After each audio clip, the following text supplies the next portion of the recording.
उस समय मेरी उम्र 17 साल की थी। मैं अपने मम्मी पापा के साथ शहर के एक बड़े घर में कुछ ही दिन पहले रहने आई थी। मेरे मम्मी पापा दोनों सरकारी टीचर थे। काफी बड़ा घर होने के कारण और काम के साथ साथ पूरे घर की देखभाल कर पाना मम्मी पापा के लिए बहुत मुश्किल था।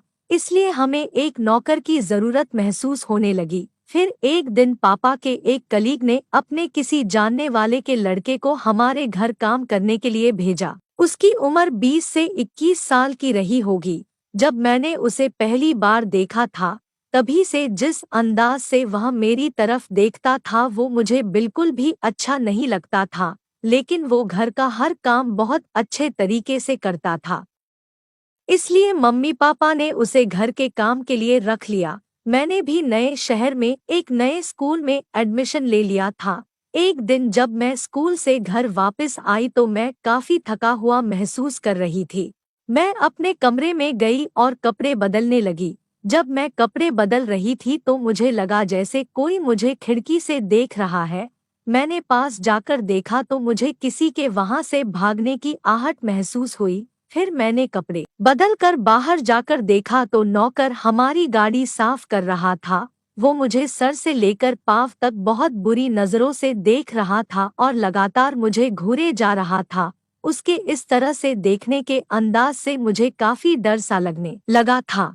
एक दो बार मैंने मम्मी को इसके बारे में बताने की कोशिश भी की थी कि मुझे नौकर की हरकतें बिल्कुल ठीक नहीं लगती और इसे आप काम से हटा दो। लेकिन मम्मी ने इस पर ज्यादा ध्यान नहीं दिया क्योंकि वह घर के सारे काम बहुत ही अच्छे से करता था।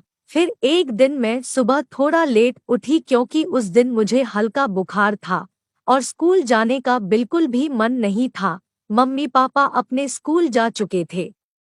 मैं फ्रेश होकर नाश्ता की और दवा खाकर रूम में लेट गई और टीवी पर कुछ देखने लगी।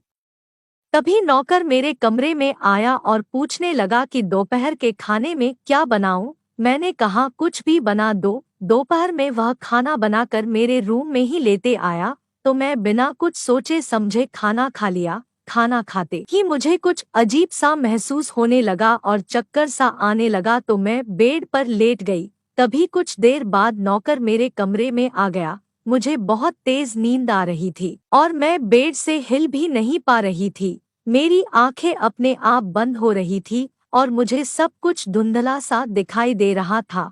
तब नौकर मेरे पास आया और पूछने लगा क्या आप ठीक हो मैडम। मैंने उसे लड़खड़ाते हुए जुबान से बताया मेरी तबीयत खराब हो रही है, प्लीज डॉक्टर को फोन करके बुला लो। इतना सुनने के बाद वो मेरे करीब आकर बेड पर बैठ गया और कहने लगा डॉक्टर की क्या जरूरत है मैडम, मैं खुद ही आपको ठीक कर दूंगा। मुझे उसकी बात बिल्कुल भी समझ में नहीं आई। इसके बाद वह मेरे करीब आ गया और मेरे ऊपर आकर कुछ गलत हरकत करने लगा। मैं पहले ही काफी अजीब हालत में थी और नौकर की इस हरकत से मैं और भी अधिक डर गई। फिर उसने बताया कि आपके खाने में नशे की गोली मिलाया था ताकि आपके साथ मैं अपनी मनमानी कर सकूं। इस वजह से मैं बिल्कुल भी हिलडुल नहीं पा रही थी और किसी तरह से अपने आप को जगाए रखने की कोशिश कर रही थी। तब वो मेरे पास लेट गया और मेरे उभारों के ऊपर अपना हाथ फेरने लगा। उसकी इस हरकत की वजह से मेरे दिल की धड़कन बहुत तेज चल रही थी। फिर उसने कहा कि मैडम आप डरो मत, आपको कोई दिक्कत नहीं होगी, बल्कि आप तो इसे और भी एंजॉय करोगी। मैं इस हाल में थी कि ना चाहते हुए भी उसे खुद को इस तरह से छूने से रोक नहीं पा रही थी। तब उसने मेरे ऊपर के टॉप को उतार दिया और कहा मैडम आप बहुत ही ज्यादा खूबसूरत हो। जिस दिन से मैंने आपको देखा है उसी दिन से आपके ऊपर दिल आ गया था और जब आपको रूम में कपड़े बदलते देखा था उस रात मैं ठीक से सो नहीं पाया था। तब मुझे याद आया मेरा शक सही था। उस दिन ये नौकर ही मुझे कपड़े बदलते हुए खिड़की से देख रहा था। मैं उठने की बहुत कोशिश कर रही थी लेकिन मैं अपने जिस्म को हिला तक नहीं पा रही थी। फिर मैंने उसके मुंह से सुना कि आपका शरीर बहुत ही नर्म और मुलायम है, बिल्कुल गुलाब के पंखुड़ी की तरह। मैं तब तक ठीक से बोल भी नहीं पा रही थी और लड़खड़ाते हुए जुबान से उससे ऐसा ना करने के लिए मिन्नतें करने लगी, लेकिन उसे मेरी मिन्नतों से कोई फर्क नहीं पड़ रहा था क्योंकि उस समय उसे कुछ और ही दिखाई दे रहा था। मेरी इस हाल का भी वह खूब फायदा उठा रहा था क्योंकि मैं इस हाल में किसी को चिल्ला कर बुला भी नहीं सकती थी और मम्मी पापा भी शाम तक स्कूल से आते थे। अब उसने मेरे सबसे नाजुक हिस्से को सहलाना शुरू कर दिया और कहा कि मैडम अब आपको और भी अधिक मजा आएगा। अब मैं समझ गई थी कि मेरे साथ बहुत ही बुरा होने वाला है और मेरे बचने की उम्मीद ना के बराबर है, और अब तो मैं कुछ बोलने के काबिल भी नहीं रही थी। वो मुझे हर जगह किस और काटने लगा। मैं जितना हो सके उसे अपने आप से दूर करने की कोशिश कर रही थी, लेकिन मेरे शरीर में तो जैसे जान ही ना बची थी।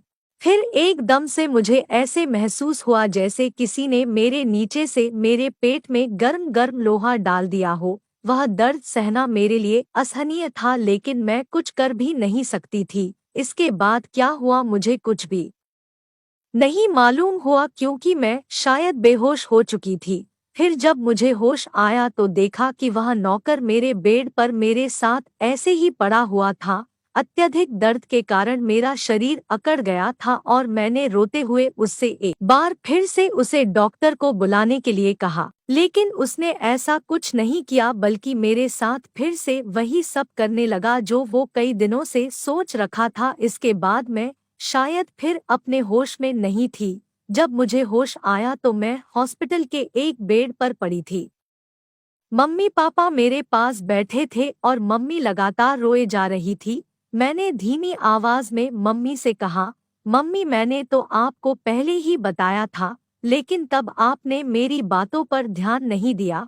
तब मम्मी पापा ने मुझसे माफी मांगी और मुझे बताया नौकर को पुलिस ने पकड़ लिया है और उसकी पूरी उम्र अब जेल में ही कटेगी। दोस्तों, कई बार हम कुछ बातों को छोटा समझ नजरअंदाज कर देते हैं, लेकिन वही छोटी छोटी गलतियां किसी की जिंदगी बर्बाद कर सकती हैं।